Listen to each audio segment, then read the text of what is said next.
এসো আমার বিশ্বস্ত বন্ধু, আমার দিদারে এসো। খোদা তাআলা জনাব অখুনাতুনকে সহি সালামতে রাখুক।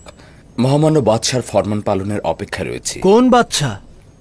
বোঝা তো খোদাবান তোমার কাঁধেই তুলে দিয়েছে, আমার কাঁধে তো নয়। তার প্রকৃত বাদশা তো তুমি। তিনি তোমাকে মিশরের জনগণের নাজাতের জন্য পাঠিয়েছেন। তো প্রিয় ইরানুস, কেমন আছো? শুক্রিয়া আলী জনাব, খোশামদিদ। জনাব ইউজারসিফ দেখছি কাউকেই ভোলেননি, সবাইকেই মনে রেখেছেন। ভুলে যাওয়া আমার রীতি নয়।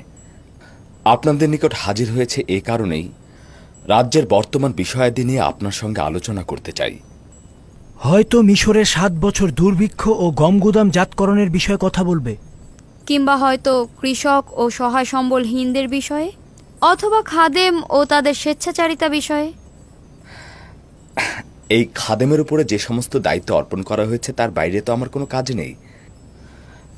নিঃসন্দেহে আমার নিকট এটা গুরুত্বপূর্ণ। অন্য সময়ের জন্য মিশরের অব্যাহত কাজগুলো বাকি থাকুক। আজ এক ভিন্ন খোয়াব দেখেছি তোমার জন্য আমি। কিন্তু গুদাম তৈরি এবং গম গুদামজাতকরণ এবং ইবাদতখানার খাদেমদের চক্রান্ত বিষয়ে আমার কিছু বলার ছিল। আমার বিশ্বাস তোমার মন্ত্রণালয় সম্পর্কে যেমন অভিজ্ঞতা আছে, তদ্রূপ খাদেম ও তাদের চক্রান্তের ব্যাপারেও। পরবর্তীতে এইসব বিষয়ে কথা বলবো। আপনি বরং আমুন ও তার খাদেমদের বিষয়ে পরিকল্পনা করুন, আর আমরা আপনার জন্য পরিকল্পনা করছি। শুধু শুধু চিন্তা করে মাথা ভারী করবেন না। আমরা সিদ্ধান্ত নিয়েছি তোমার এই একাকিত্ব ও চিরকুমারত্বের অবসান ঘটাবো। তার মানে আসল কথা হচ্ছে এই, আমি এখন পর্যন্ত আমার বিয়ে নিয়ে কিছু ভাবিনি। আমি তোমার কাছে প্রস্তাব করছি, এখন থেকে তুমি এই বিষয় নিয়ে ভাবা শুরু করবে। একাত্মবাদী খোদার ইবাদতকারী আতুনের ইবাদতখানার মহান খাদেম কনুসাসের এক সুন্দরী কন্যা রয়েছে, তার নাম ওয়াসানাত। তাহলে বান্দাকে মেনফিস থেকে তলব করার এই কারণ। আপনি আজই মহান খাদেম জনাব কনুসাসের নিকট যাবেন এবং তার কন্যাটিকে একবার দেখে আসবেন। এত তাড়াহুড়া করে? কেন নয়, ওয়াসেনাত সুন্দরী এবং একাত্মবাদী খোদার পূজারী। হ্যাঁ,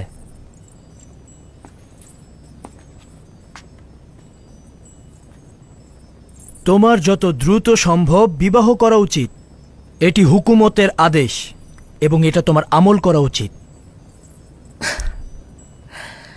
অবশ্যই আলী জনাব, আমল করব।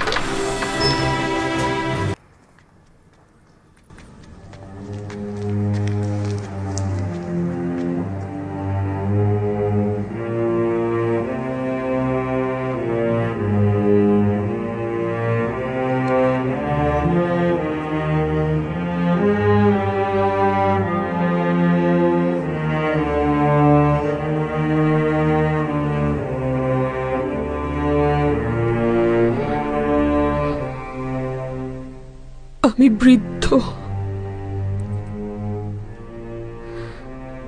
এবং অসহায় হয়ে গিয়েছি, তাই না?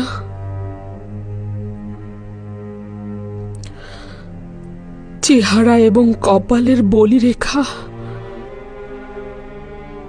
কুৎসিত দেখাচ্ছে, তাই না?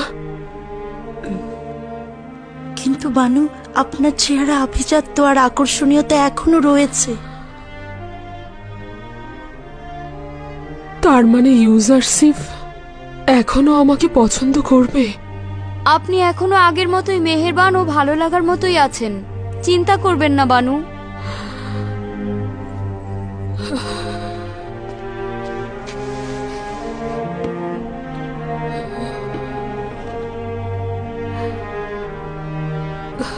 না, ইউজারসিফ অত্যন্ত সুদর্শন জওয়ান।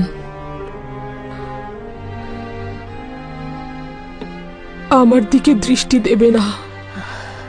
15 বছর কান্নাকাটি আহাজারি করলে পাথরও গলে যায়, কিন্তু আপনি তো আপনার জীবন যৌবন সব দিয়ে দিলেন।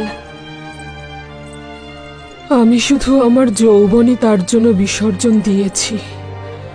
হায় আফসোস, যদি আমার জানটাও তার জন্য বিলিয়ে দিতে পারতাম।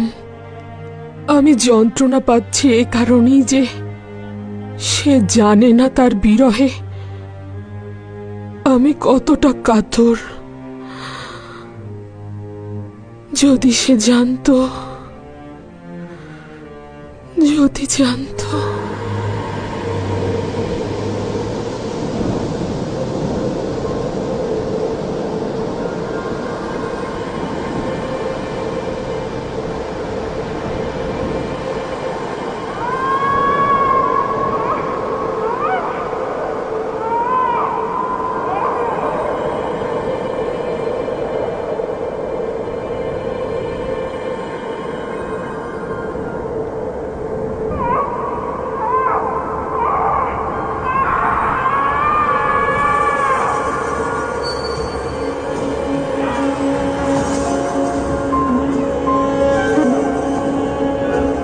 তুমি কে? আর আমার কাছে কি চাও?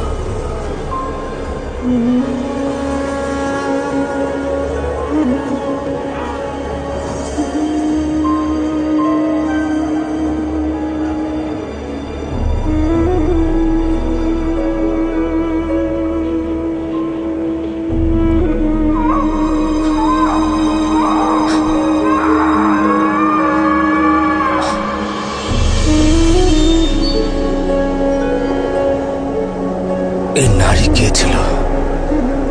আমার কাছে কি চাইছিল? কেন তার চেহারা চিনতে পারলাম না?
Puedo ver que todas estas personas están muy eufóricas.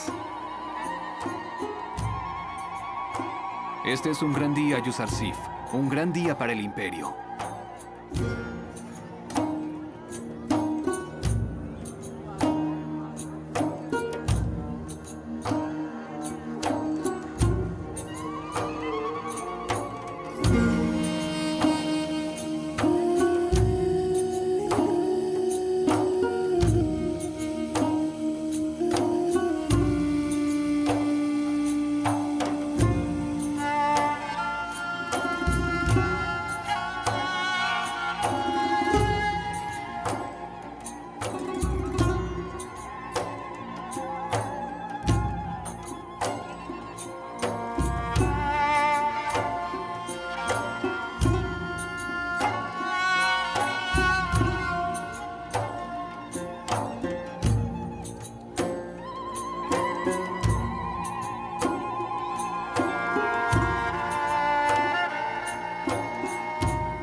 গতরাতে আপনার চেহারায় গভীর দুশ্চিন্তার ছাপ দেখেছি।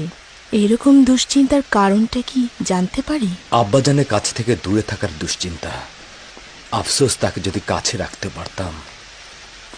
30 বছরের মতো হলো আমি তার কাছ থেকে দূরে রয়েছি। প্রতি মুহূর্তে তার জন্য আমার রুহু কাঁদে। উনি কোথায় আছেন? কেন তার দিদারে যাচ্ছেন না? অথবা নিজের কাছে কেন নিয়ে আসছেন না? আমরা কেনানের অধিবাসী। এখান থেকে 1 মাসের দূরত্ব। অসংখ্যবার চেয়েছি তার দিদারে যাব অথবা আমার অবস্থান সম্পর্কে তাকে জানাবো, কিন্তু এখন পর্যন্ত জামানা পৌঁছেনি। মিশরের জনগণের এখনো আমাকে দরকার। এখনো তাদের মৃত্যু পরিমাণ বিপদ রয়েছে। খুদা এখনো মিশরের জনগণের দেহ ও রুহুকে হুমকি প্রদান করছে। আমি এখনো তাদের জন্য তেমন কোনো কাজ করতে পারিনি। আশঙ্কা হচ্ছে আব্বাজান ও আত্মীয়স্বজনের প্রতি নজর দিতে গিয়ে আমি আমার ওজিফা সম্পর্কে গাফেল না হয়ে যাই। আমার উপর অর্পিত দায়িত্ব না অসম্পূর্ণ থেকে যায়। তাহলে কি করে হবে? ওখানে আপনার পিতা ও আত্মীয় স্বজন আছে, তাদের পাশে থাকা আপনার কর্তব্য। একদিন তো তারা অবশ্যই মিশরে আসবেন। সেই দিন পর্যন্ত বিরহ বিচ্ছেদ সহ্য করা উচিত। আর একথাও সত্য যে আমি আমার অবস্থান সম্পর্কে যদি আব্বাজানকে অবহিত করি, তাহলে আব্বাজান আমার ভাইজানদের ভুলের জন্য তাদের অভিশাপ দেবে। বিশেষত আমি জানি যে বনি ইসরায়েলেরা এখনো ঘুম থেকে জাগ্রত হয়নি। তাছাড়া তো এই বিরহ বিচ্ছেদ মহান খোদা তাআলার ইচ্ছাতে সংঘটিত হয়েছে। বলছিলেন বনি ইসরায়েল? ইসরায়েল আমার আব্বাজান ইয়াকুব নবীর উপনাম, তাই আমাকেও আমার ভাইজানদেরকে বনি ইসরায়েল বলে ডাকা হয়। মনে হচ্ছে আপনি আপনার ভাইদের কাছ থেকে গভীর আঘাত পেয়েছেন, কিন্তু পিতার নিকট আপনি সে কথা গোপন রেখেছেন। আচ্ছা, আমি কি সেই কারণটা জানতে পারি? হ্যাঁ, পরে জানতে পারবে। আমি জানি আপনারা পুরুষ মানুষ আপনাদের বুকের মধ্যে সিন্ধুকের মতো করে রহস্য লুকিয়ে রাখেন, ফাঁস করতে চান না। আমি অযথা সওয়াল করার জন্য ক্ষমা চাইছি। প্রতিটি রহস্যই একদিন না একদিন প্রকাশ পায়, তাই সময় মতো সবকিছুই জানতে পারবে।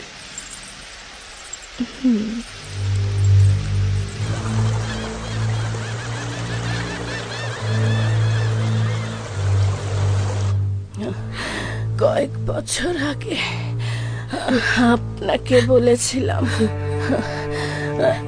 ইবাদত খানার একজন জাদুকর ভবিষ্যৎবাণী করেছে ইউজাসিফ আপনার ঈমানকে বিপদে ফেলে দেবে। ইউজাসিফকে ভুলে যান, ভুলে যান। এটি আপনাকে অসংখ্যবার বলেছি, কিন্তু আপনি আমার কথা পাত্তা দেননি। আমার কথা শোনেননি। নিজের জিন্দেগি ইউজাসিফের জন্য অযথা ব্যয় করছেন। আপনি এখনই এই ধ্বংসাত্মক ইশক থেকে মুক্ত হয়ে যান। ইউজাসিফকে ভুলে যান, নিজের চিন্তা করুন। আমার জুলেখা, নিজের দিকে লক্ষ্য রাখুন, নিজের দিকে।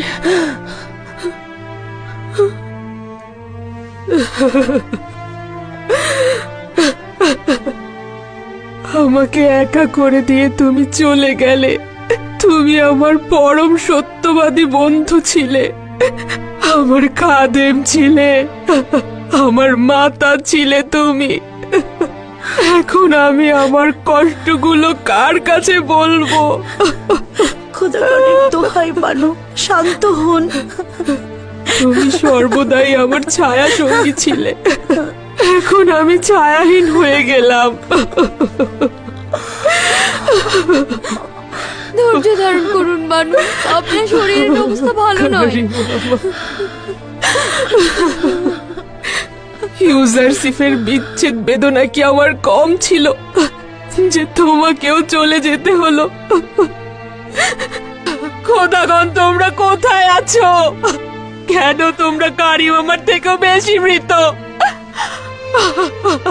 এত নিশ্চুপ কি করে থাকছো? কেন আমার ব্যথা বেদনা আরো বাড়িয়ে দিচ্ছ? যাও, কারিম আমার কফিন প্রস্তুত করো। আমি কি করে সহ্য করব?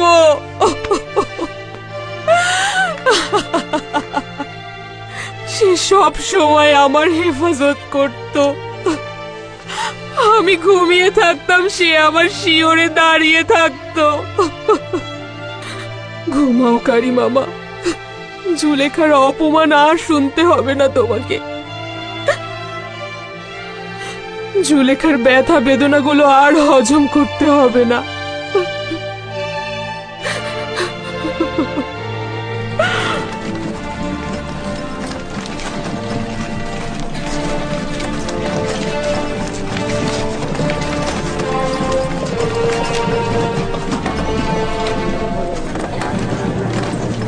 আচ্ছা, এই কফিনটি কার?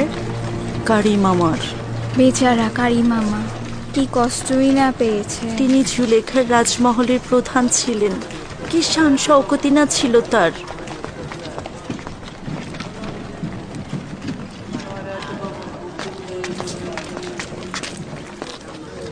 তার মানে রাজমহলে কেউ নেই? তা বলতে পারবো না, তবে দারুণ সুযোগ। এই সুযোগ কাজে লাগাতে হবে। চল চল।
আফসোস, এটা নেওয়া যাবে না।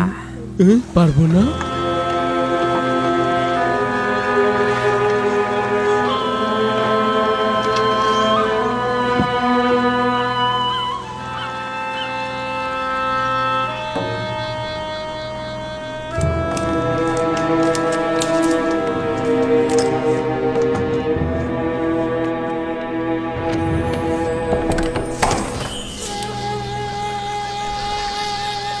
তোমরা ফিরে যাও, রাজমহল ফাঁকা।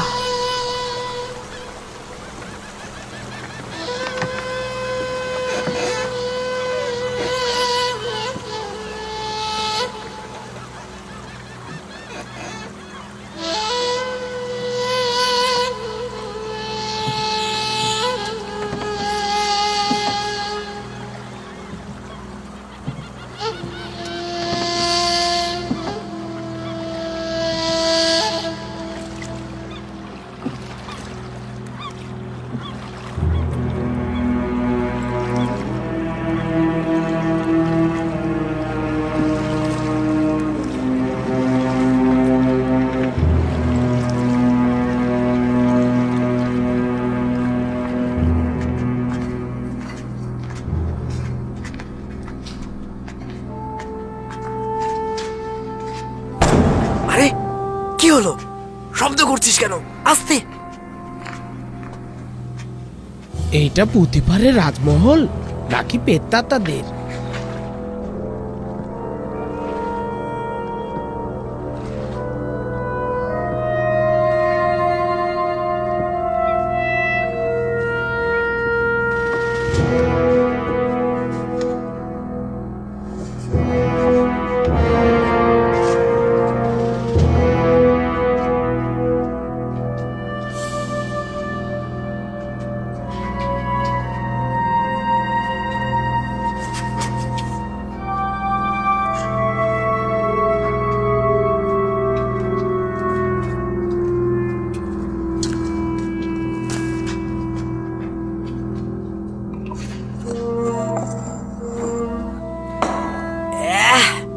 খালি মাকড়সার জাল আর মাকড়সার জাল।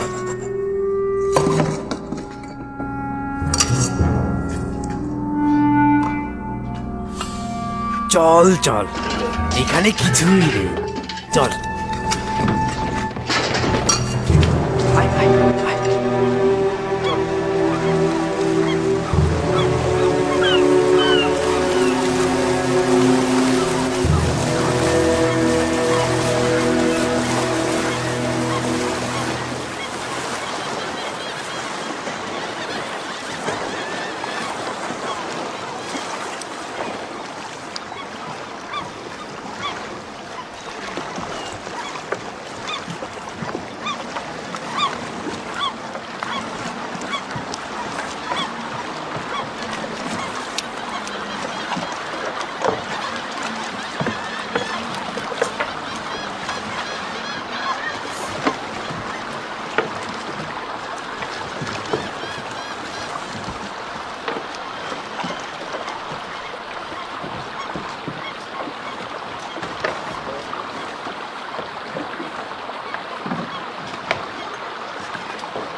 এখনই তাকে কিছু বলবার দরকার নেই, এতে তার দুশ্চিন্তা বৃদ্ধি পাবে। যদি পরে বুঝতে পারে আমাদের বিপদে পড়ার সম্ভাবনা আছে।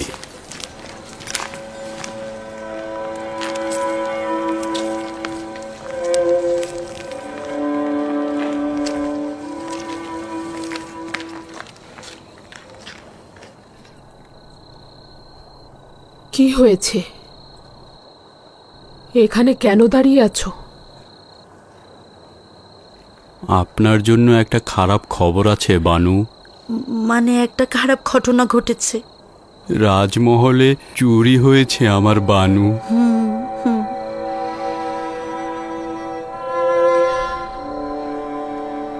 কোনো নতুন খবর নয়, চুরি তো হয়েই যাচ্ছে। ফেরার সময় দুজন জওয়ানকে দেখলাম রাজমহল থেকে বেরিয়ে পালিয়ে যাচ্ছে। তাদেরকে চিনতে পারিনি, মনে হলো উপকূলীয় এলাকার ভবঘুরে। যখন বুঝতে পারলাম তখন অনেক দেরি হয়ে গেছে, আমাদের পক্ষে কিছু করা সম্ভব ছিল না।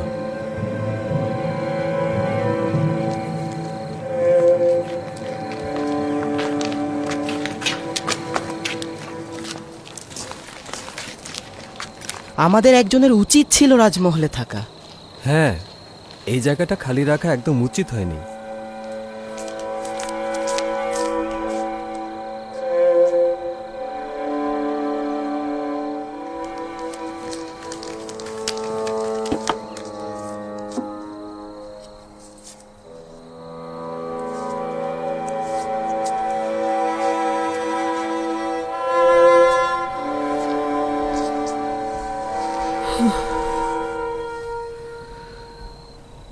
স্বর্ণালঙ্কার দিয়ে কি করব?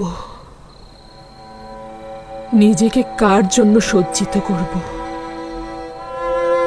ইউজারশিপের জন্য?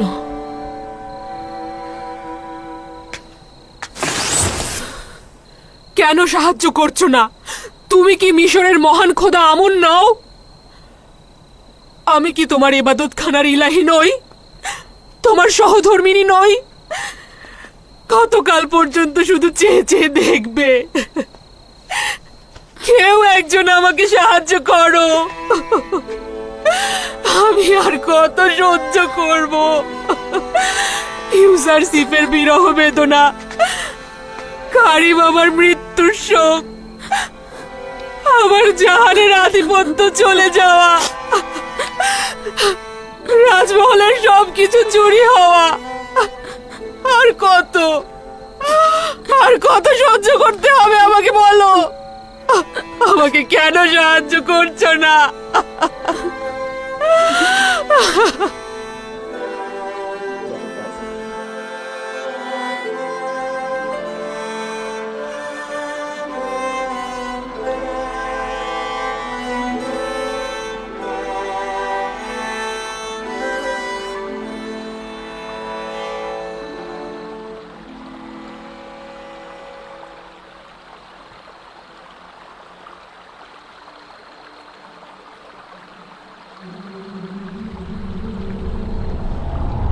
ইউজারশিপ,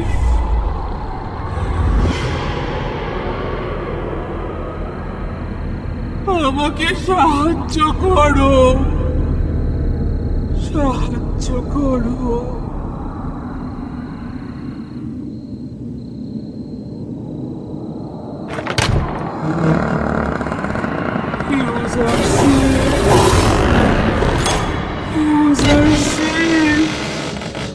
আমাকে সাহায্য করো,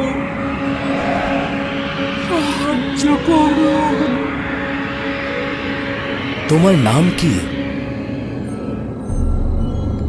কেন কথা বলছো না?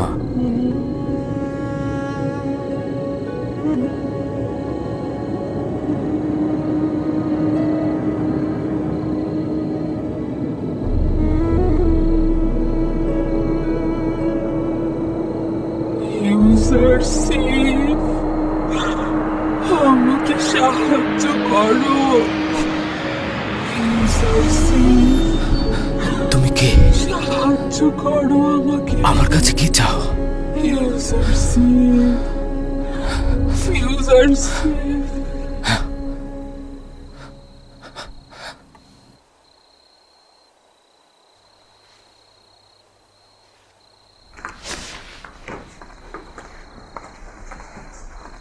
কি হয়েছে খোদার নবী?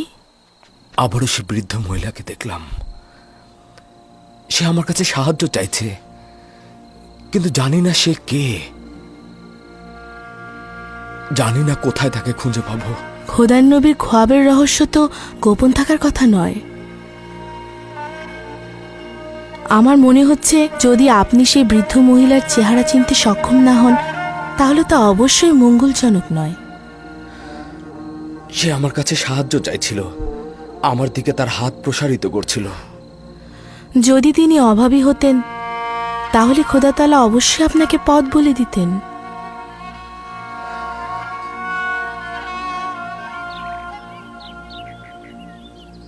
এই অভাবী কে? কোথাকার অধিবাসী? কোন শহরের?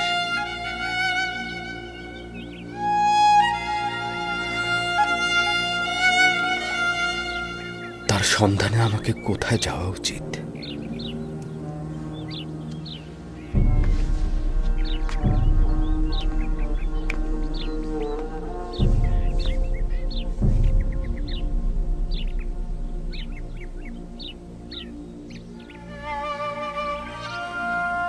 হে খোদা তাআলা, না জানি এ বেখবর থাকা অপরাধ হিসেবে পরিগণিত হয়, আর এই অপরাধে হতে পারে তুমি আমার উপর নারাজি হবে।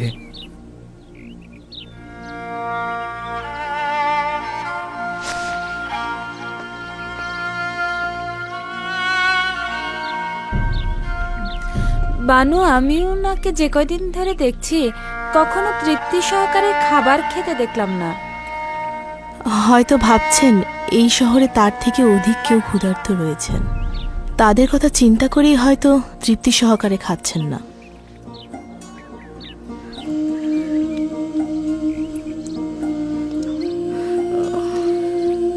বানু, বানু কি হয়েছে আপনার? বানু, আলী জনাব, কি হয়েছে? মনে হয় সময় হয়ে গেছে।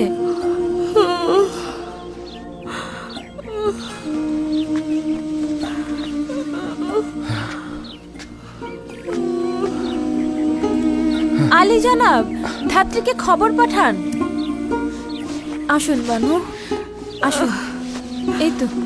এই তো আর একটু।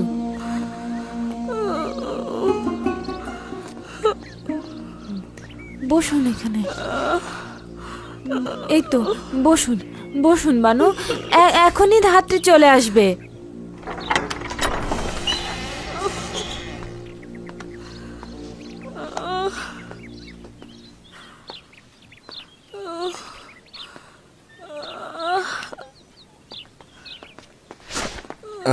মালিককে ধাত্রীর খোঁজে পাঠিয়েছি আমি।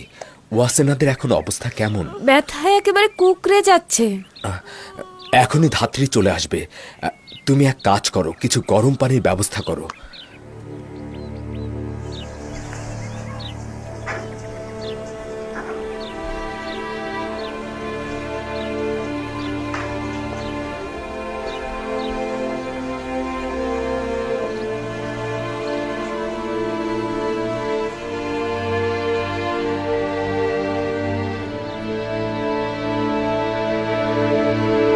আমার সন্তানকে দেখে রাখবেন, আমার ইউসুফকে দেখে রাখবেন।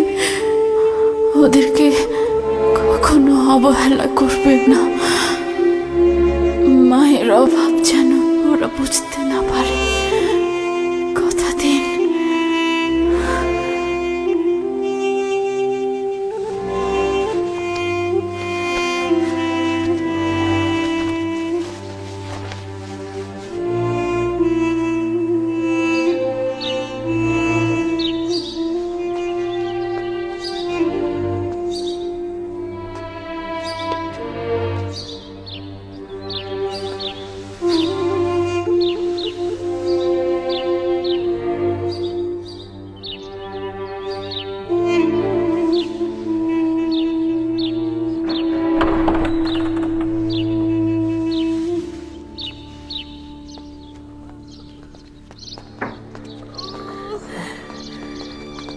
দরুদ আজ যে মিশর হাকিম ইউজারসিফ। খোদাবন্দের দরুদ আপনার উপরে। হ্যাঁ, চিন্তা করবেন না, আমার উপরে বিশ্বাস রাখুন।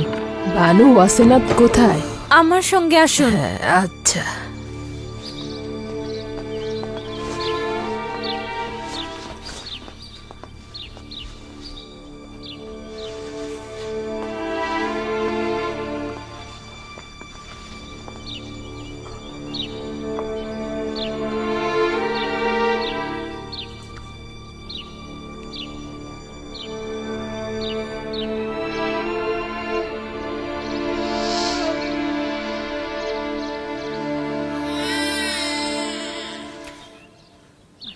আলী জনাব, আপনি কন্যা সন্তানের জনক হয়েছেন। কন্যাটি দেখতে তার পিতার মতোই হয়েছে। ওয়াসেনাদের হাল হাকিকত এখন কেমন? সে সুস্থ আছে তো? তারা দুজনেই ভালো আছেন। বিশ্বাসীর গৃহে তার কদম মোবারক হোক।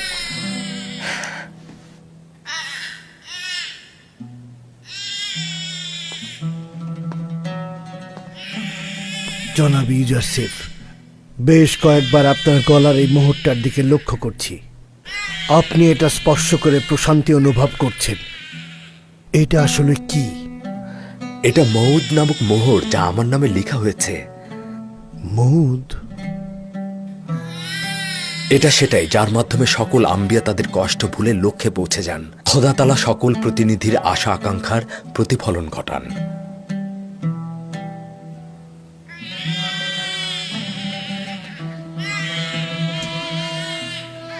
আফসোস, যদি আব্বাজান থাকতো, আমার প্রথম সন্তান তার দোয়া পেত।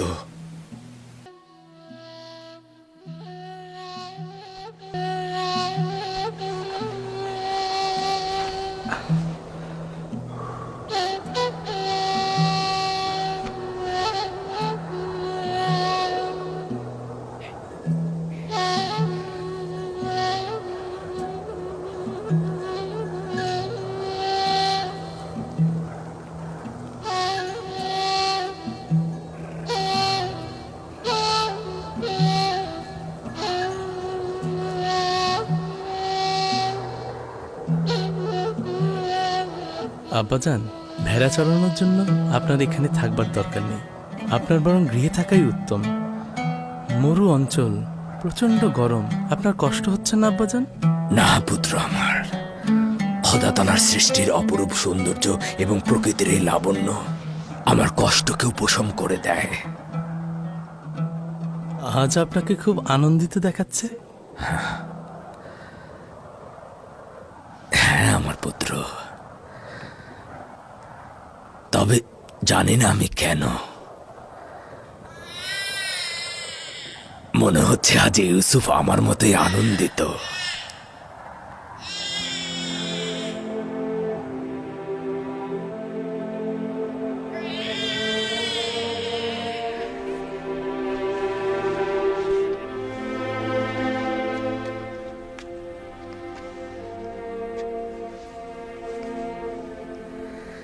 খোশ আমদেদ আমার প্রিয় কন্যা, আমি তোমাকে মালাসে বলে ডাকবো, যার অর্থ ভুলে থাকা।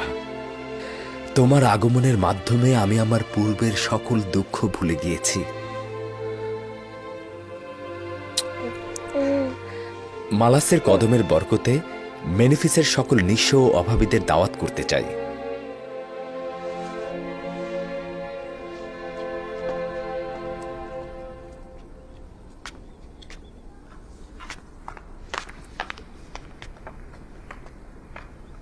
তমা, আমি তিয়ামেনি বানু।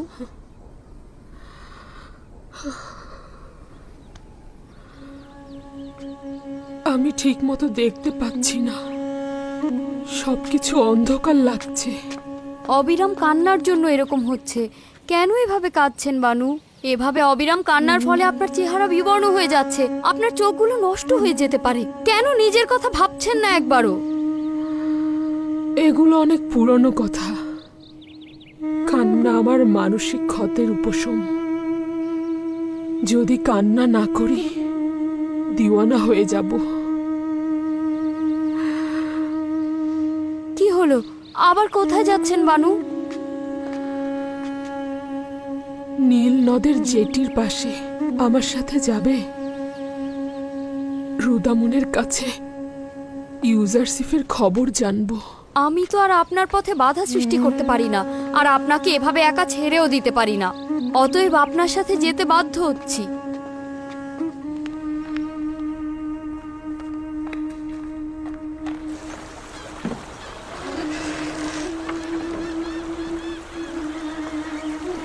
দরুদ বানু জুলেখা। তুমি কি বলতে পারো রুদামুনকে কোথায় পাওয়া যাবে? শামাত, তিনি সর্দার হরিনহোপের সাথে উত্তর মিশরের হিত্তিদের বিদ্রোহ দমনে গেছেন। কবে ফিরে আসবে বলতে পারো? না, আমি তা জানি না বানু।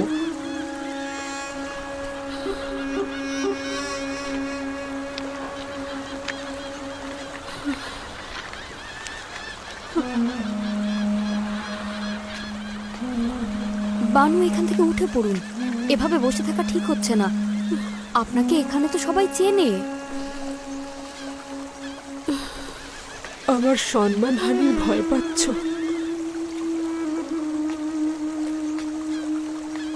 আমার লজ্জা শরমের আর কি বাকি আছে? আমাকে অবজ্ঞা করার গল্প এখন জনগণের মুখে মুখে।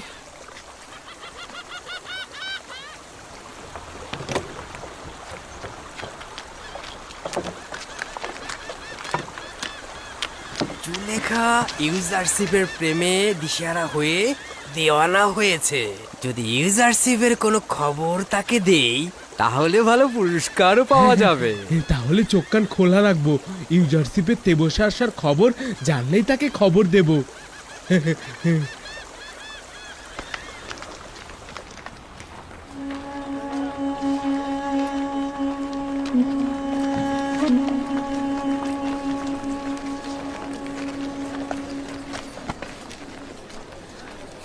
বেচারা জুলেখা। কেউ কি বিশ্বাস করবে মিশরের একসময় সেরা সুন্দরী আজ এই অবস্থা? ইউজারশিপের প্রতি ইশকেই তার এই অবস্থা। আচ্ছা, সে কি জানে ইউজারশিপ বিবাহ করেছে? চুপ, আশা করি যেন কখনোই না জানতে পারি। এই মানসিক যন্ত্রণা সে সহ্য করতে পারবে না। আমার মনে হয় জানে, আর সে কারণেই তার এই অবস্থা। যদি জুলেখা তার বয়সের পার্থক্যটা বুঝতে পারতো তাহলে এই অবস্থা হতো না।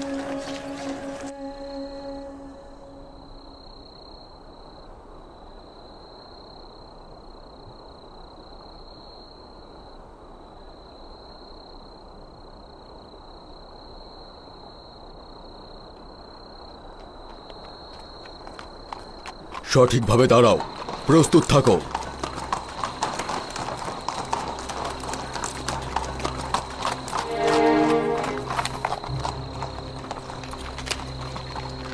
বাদশাহ রাজমহলের যোগ্য সেনা কর্মকর্তা কেমন আছে? শুক্রিয়া আলী জনাব। আমার সঙ্গে এসো।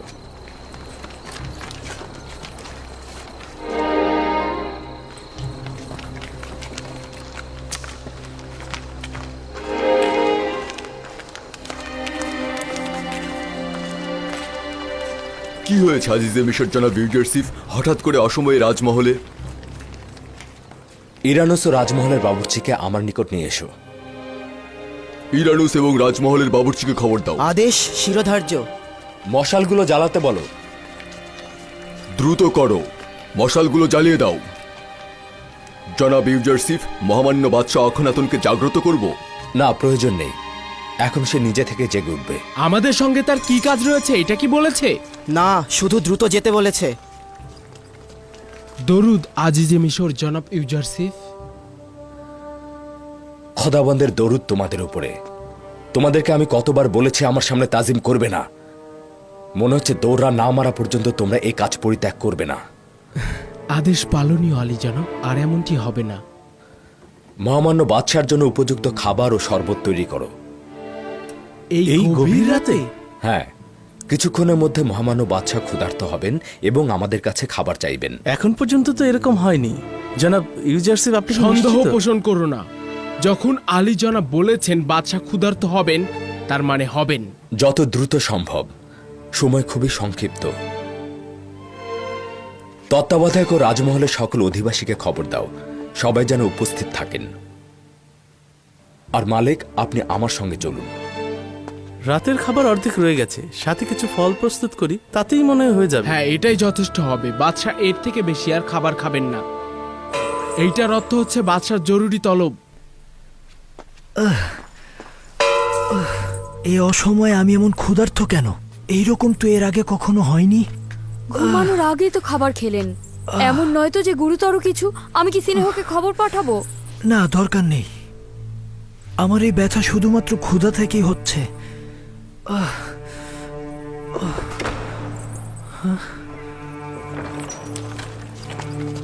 দরুদ মিশরের মহামান্য বাদশাহ ও বানু নিফারতিতি। আজিজে মিশর, এখানে কি করছো? তুমি কখন এসেছো?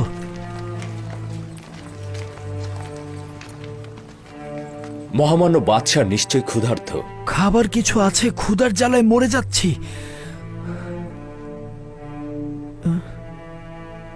তুমি কি করে জানলে? আজ রাত থেকেই দুর্ভিক্ষে সেই 7 বছর শুরু হতে চলেছে, আর সেটা প্রথম মহামান্য বাদশার ক্ষুধার নিশানার মধ্য দিয়ে শুরু হতে যাচ্ছে। আপনি কোথা থেকে জানতে পারলেন? আপনি তো মেনফিসের অবস্থা দেখতে গিয়েছিলেন। মেনফিস থেকে তেবসের এত দীর্ঘ রাস্তা কি করে আসলেন? এসব আমি পরে খুলে বলবো। মহামান্য বাদশাহ কি খাবার খেতে ইচ্ছুক নন? তোমার কাছে দেখি কোনো কিছুই গোপন নয়, সবকিছু আগেই ভেবে রেখেছো।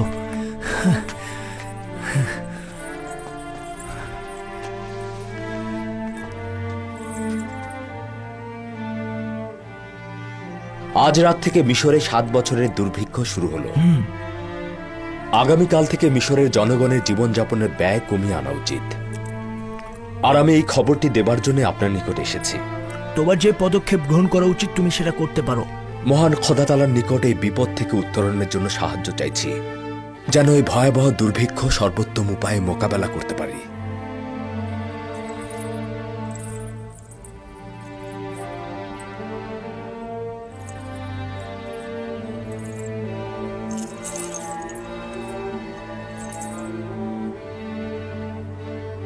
জনাব ইউজারসিফ বড়ই আজীব। আমার তো বেশ ক্ষুধা লেগেছে। তার মানে আমরা যেভাবে ক্ষুধা অনুভব করছি, জনগণের অবস্থাও কি তাই হবে? শুরু হয়েছে, এটা জনগণ কিভাবে জানবে? জনগণ তার নিজে থেকে বুঝতে পারবে। মাটি ফেটে চৌচির হয়ে যাবে, আসমান কৃপণতা করবে, বৃষ্টি হবে না, ফসল উৎপাদন ব্যাহত হবে। আর এগুলোই হলো দুর্ভিক্ষের নিশানা। যে সকল কৃষক গম হস্তান্তর করতে আসবে তাদেরকে বলবে শুধু খাবারের জন্য গম সংরক্ষণ রাখতে, কৃষিকাজের জন্য বীজ সংরক্ষণের প্রয়োজন নেই এখন। সকল শহরে এটা ঘোষণা করে দাও যে এবছর বৃষ্টি হবে না, সে কারণে কোনো চাষাবাদও হবে না, সুতরাং মাটিতে বীজ ছিটিয়ে কোনো লাভ হবে না। আর আমাদের প্রতিনিধিদেরকে জানিয়ে দেবে প্রতিটি শহরের ধনী ও গরিবের সংখ্যা সঠিকভাবে হিসেব করে বের করতে এদের হিস্যে একরকম হবে না। আর আমাদের এটা অবশ্যই পূর্বে নির্ধারণ করতে হবে দুর্ভিক্ষের সময় কে কতটা পরিমাণ গম পাবে এবং কি মূল্যে তাদেরকে গম বিতরণ করা হবে।